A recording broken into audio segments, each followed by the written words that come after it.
Mark Gilman, along with Western Oregon tight end Andy Avgi.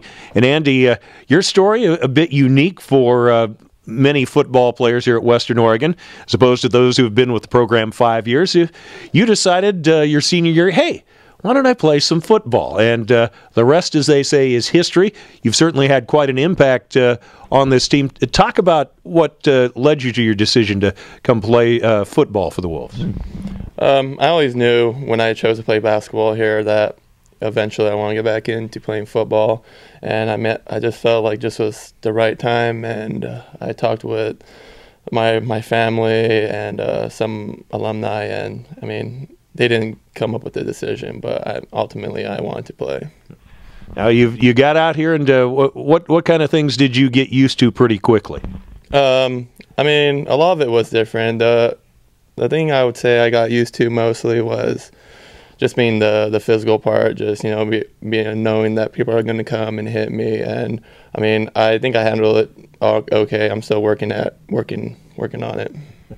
Your first game against Humboldt State, folks got to see what you could do, and you certainly didn't disappoint down there. They're just coming up a few points short, obviously, in the win column, but that must have been a pretty big game in your mind. No, yeah, definitely. It was my first college game and my first game in 4 years, so definitely it was exciting.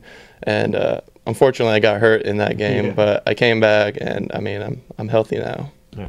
I was going to say that's been good news for the Wolves. Let's talk about that offensive line that you're part of. Although you've caught some passes and looked very good doing it, especially with the development of the run game here, you've also been a part of blocking on that.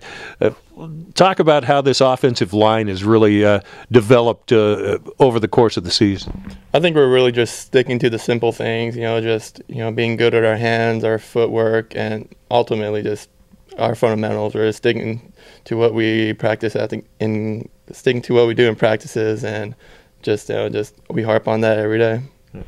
And certainly that has made the run game more effective.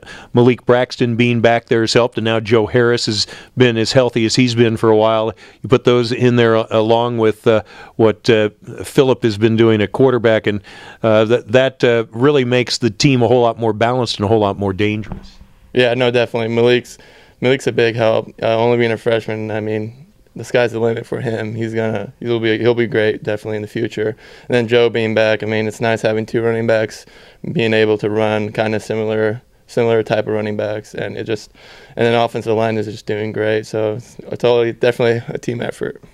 Now this week you get to see Humboldt State again. It's a non-counter, which is disappointing in one respect, but Western still has that outside chance of maybe making the national playoffs. So I'm pretty certain that everybody's up for this ball game, regardless of the how it impacts the overall standings.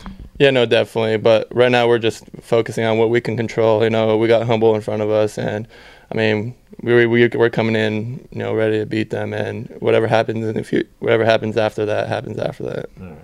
Well, certainly glad to have you here. I know you're once the season is finally over, you're going to head back to the hardwood here, and you'll have to adjust that contact out on the floor, won't you?